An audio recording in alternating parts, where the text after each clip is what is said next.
I'm Gordy Tupper. Welcome to Check Round. Boy, do we have an informative show for you today. First off, we're going to talk about how to spot and how to deal with hazardous materials in your home. We are going to talk about, well, your own mortality and how to prepare for something like that. But first off, we're going to drop in with Dr. Stephen Taylor and find out all about protecting your eyes and what to do to correct your vision a little bit. I'm just going to push the button here. What button is it you push? Any button.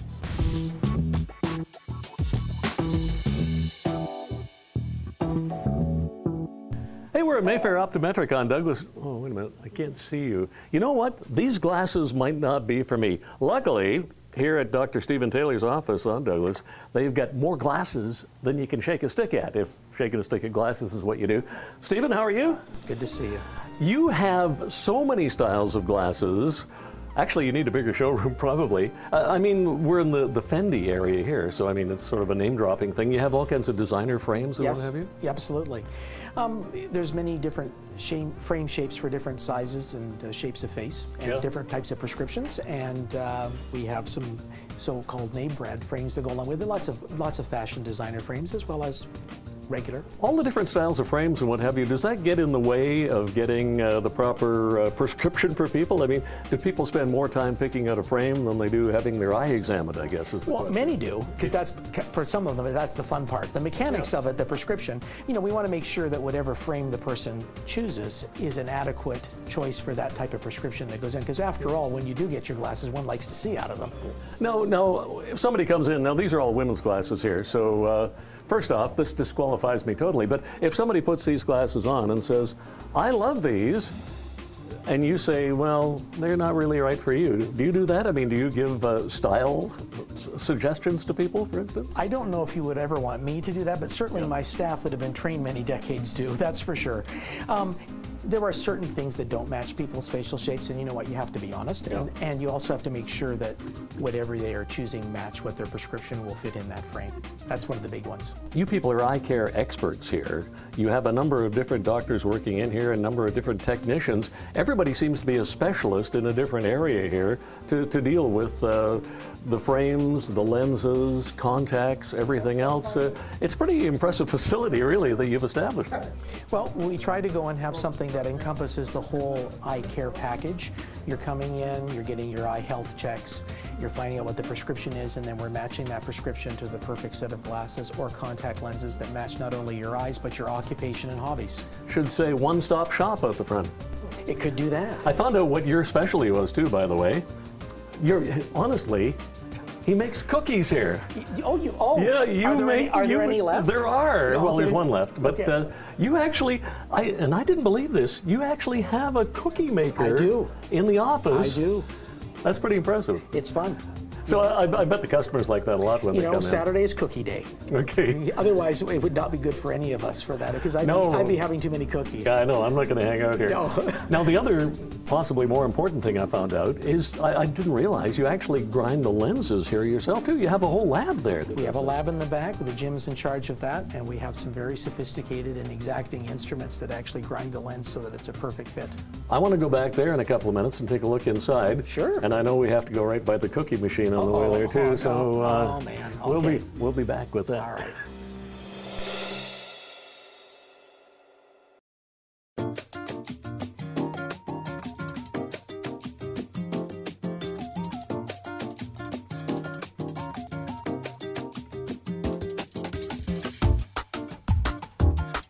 Welcome back to the show. We're at Mayfair Optometric with Dr. Stephen Taylor and some lenses we picked out a little bit earlier.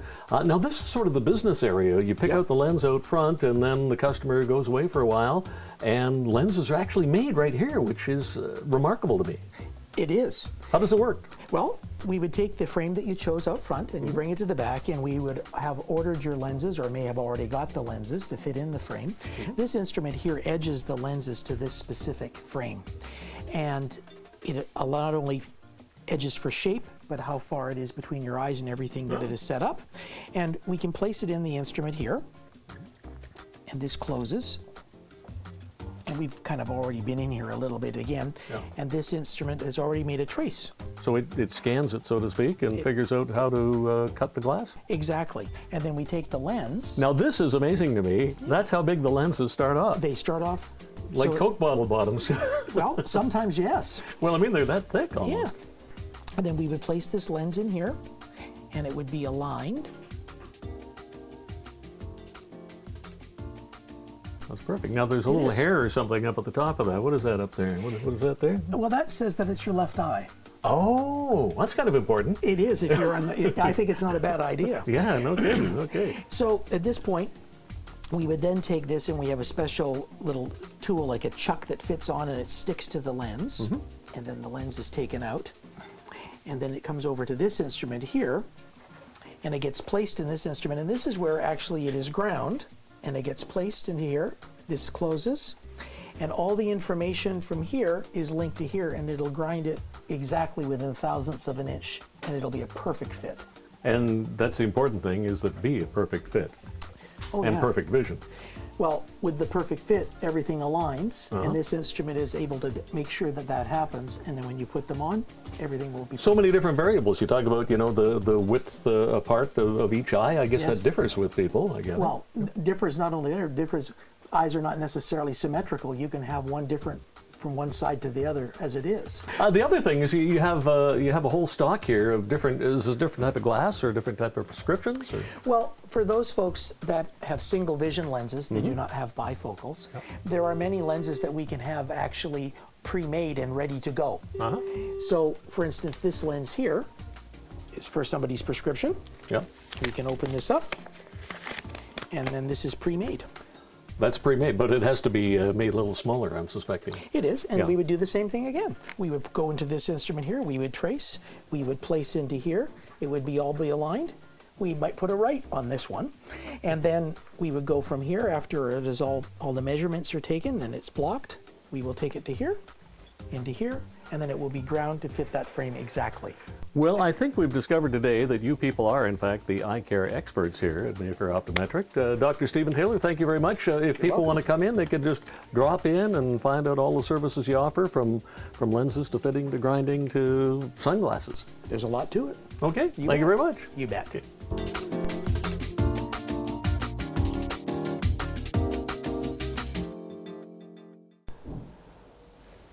Hey guys, Halloween's over, you know.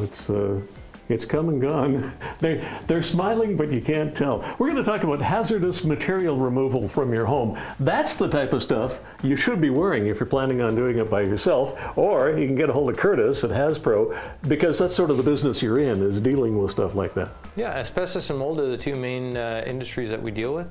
And the idea being is that what the gentleman behind you are wearing is a moderate risk Moderate. Moderate risk PPE. Looks pretty serious. Well, I mean, the idea is you want to make sure that you're safe and you don't breathe any of the asbestos fibers in. So whereas asbestos is in a lot of different products, it's just whether or not it's easily airborne or friable.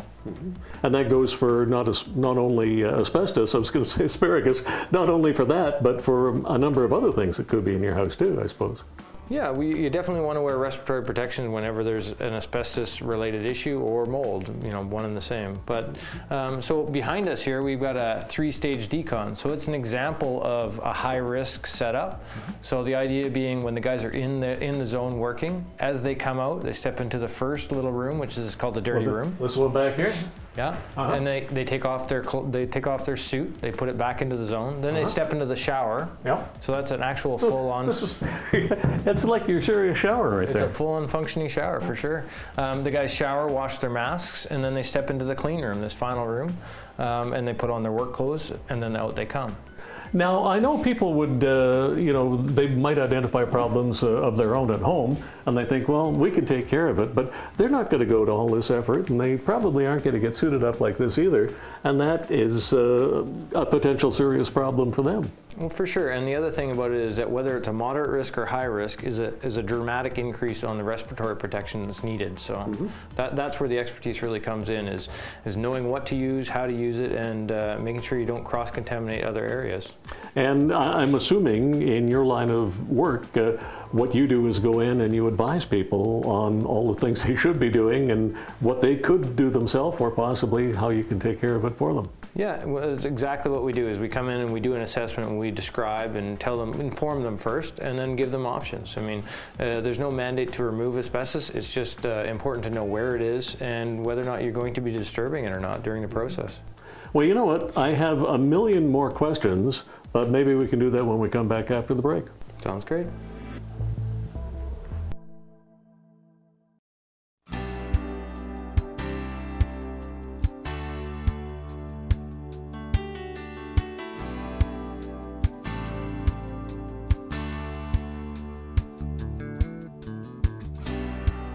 Welcome back to the show. Now, Curtis, I told you I had a million more questions, and well, just looking at this building, even more so.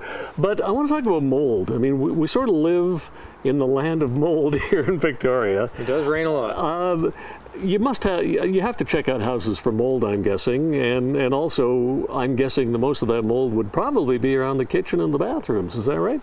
Well, not usually, actually. Oh, I knew I'd make a mistake. With any mold investigation, we're trying to figure out where the water's coming from. Yeah. So oftentimes the kitchen or the bathroom does generate a lot of moisture. Yeah. And usually it's vented into the attic or through the attic is what it should be. Yeah. So the problem there being is that if you increase the humidity or the water, well, mold will just start to grow. So where are you going to find most of the mold in your house? Usually in the attics or the crawl space or basements. Yeah. They're different problems. Like I said, the venting is usually the problem with the attic, or as this building portrays, the roofing. And in the basement, it's usually, or crawl space, it's usually the drain tile being the issue. Yeah, actually, you know, just looking at the shed here, whoa, and I can feel my feet going right through it, so I probably shouldn't jump up and down. This is probably a pretty good example of what happens if you don't maintain your house properly and watch out for mold and mildew and moss on the roof and all the other things that could happen. Yeah, definitely. Mold is the first form of rot, right? Mm-hmm. So it never gets better. If you don't deal with it, you ignore it, it only gets worse and worse and worse. And I assume, well, I don't want to talk about medical conditions, but I assume it's not a good thing for you to have mold in your house. No, absolutely not. There is no guidelines or regulations behind mold, and the reason is because there's different types of mold and different people are susceptible to, having health concerns around them. Usually the elderly and the young, right? Yeah. HAZPRO Environmental, I suppose a lot of what you do is mold, is it? Yeah, it's a good part of our business. Usually it starts with, I have a musty, moldy smell in my attic or basement. Yeah. Or, the other one is, my attic is black. Can you please come and have a look? Wow. Yeah. That sends shivers up my spine when I hear something like that. Yeah, there's many different ways of remediating it, and they're always individual. So yeah. Each one deserves a site visit, and then we come out and determine what the best course of action. And then we usually give the customer options as to how to get it remediated. Yeah. So people would get a hold of you how? Our phone number is 250-891-4977. I bet you have a website. Or HAZPRO.org. If you Google that, you'll find us for sure. Okay, thanks for this, Curtis. Thank you.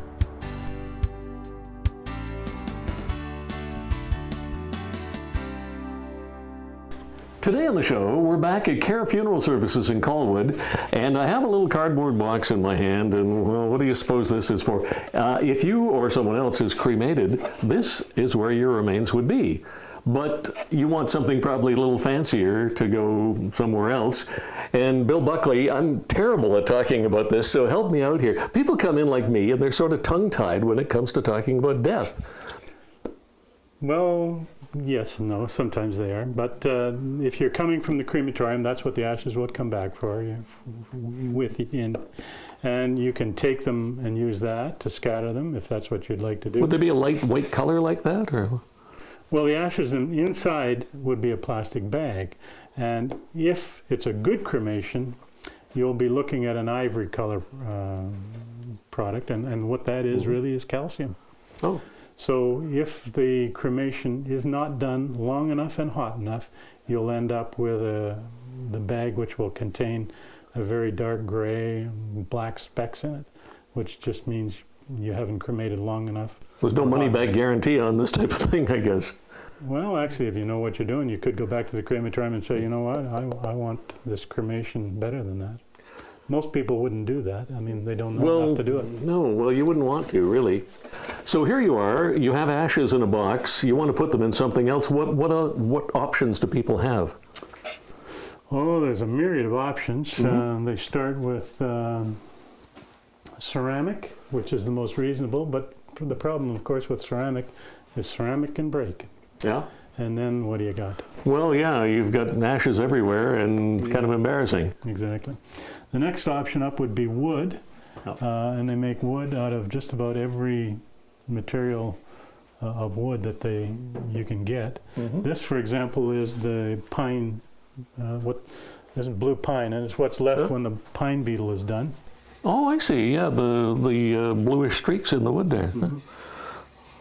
That's very neat. Now, one of the things I noticed here in the room is you have these, which are pretty flashy. Those are scattering tubes, and in the discussion I have with people, I ask them what they're going to do, and if they're going to scatter, I ask them whether they're going to do it just themselves or if they're going to do it with family members. And if they're going to use family members or do it where family members are around, kids and stuff, this is a better feeling product than just straight out of the cardboard. That's right. But I mean, if you're, your dad has died and you and he, and you're just going to go and scatter his ashes, maybe you don't need to buy something like that. And without trying to sound facetious, when you scatter ashes, you want to do it downwind, don't you? You definitely do. And actually that can segue into another product called an envelope. And that envelope, they're made and manufactured in Albuquerque, New Mexico, if you can believe that. But anyway, a friend of mine who I've known for quite a number of years, he's a mariner, and everybody and his dog wants him to, sort of like pilots, scatter ashes for them. Right. And so when his wife died, he came to see me, and I asked him what he was going to do, and halfway through, and he said, "Oh, I'm going to scatter her at sea."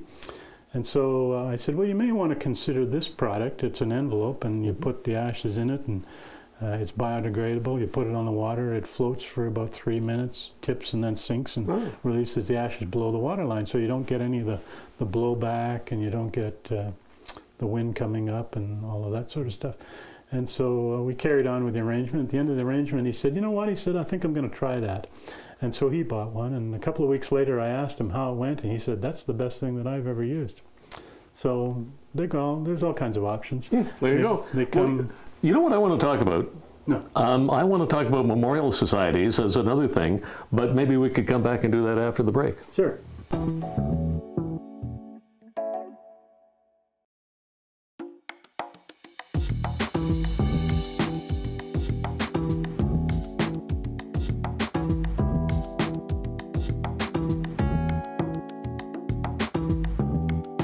Welcome back to the show. We're at Care Funeral Services. We were talking about urns and boxes for ashes. This one, it's salt, you tell me, Bill? It is salt, yes. So the idea is it dissolves in water or in the ground? Or? Exactly.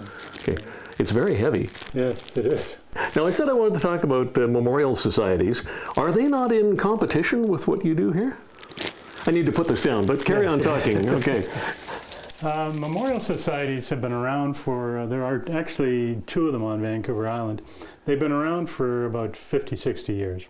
There's an old adage that said there's nothing as consistent as change, which hence, that's why I'm in the industry. Yeah. But the societies they're not what they used to be. The Memorial Society of British Columbia was founded by the Unitarian Church. They went to the Foreman family, who had just started First Memorial back 50-odd years ago, and they said, we've got 1,200 members. If you'll give us a deal, we'll bring all our members to you. And the Foreman family said, yes, we can do that. And so they developed a contract with them, and they built that over time to being a viable option. What happened was First Memorial had a street price. If you walked in off the street, if you walked in off of the as a member, you got about $200 off. So there was some value to it. But I gather that's changed a bit over the years? That has changed quite dramatically, and the reason it's changed is because First Memorial no longer has a contract with them, and the reason for that is because first memorial was sold from the Foreman family to Service Corps International. Service Corps International is the largest funeral provider in the world, traded on the stock exchange. So you've got commissioned salespeople, and you've got everybody as a shareholder wanting to make money, and so it's bottom line. And they were trying to upsell everybody, and finally the society got fed up with it and just wouldn't renew their contract. And so the advantage today is negligible in as much as, for example, my price is already lower than the Memorial Society's quoted price. So it's not what it used to be. Things have changed. Well, we'll talk about saving money. We were talking about various urns and what have you, and you were mentioning this again during the commercial break. So many neat things come up during the commercial breaks, but this is a loaner, you said. Well, you can see all the dust on it. It doesn't get loaned out very often. Okay, now I'm a little creeped out. But so people can actually borrow this for, or rent it, if you will, for funerals and services? Well, what happens is somebody who's going to scatter the ashes, they want to have a memorial service or a service at the church, so they'll take the ashes in that and then just bring it back to me. Okay. Well, you know, I'm learning so much about this topic, which I said originally I really don't like talking about at all. But next time we come back on a subsequent show, I'd like to go in the casket room and have a look around there, because I'm sort of warming up to that in a strange kind of way. Sure. Would that be okay? Absolutely. Okay. And meanwhile, people can check out your website and find out much more about Care Funeral Services. Well, you'll even find prices that are unlike most. Really? Yeah. Okay. Well, there you go. You know, dying, that's something you never really think about talking about, but you really should talk about it with somebody like the folks at Care Funeral Services, and with your family, what to do, how to prepare for it, all of those things. I hope you're prepared for the new year. We're well into it now. Did you make any resolutions? Have you kept them? Why did you make them? You knew you weren't going to keep them. Anyhow, that's it for today's show. We'll be back next week, and just wait till you see what we have to show you then.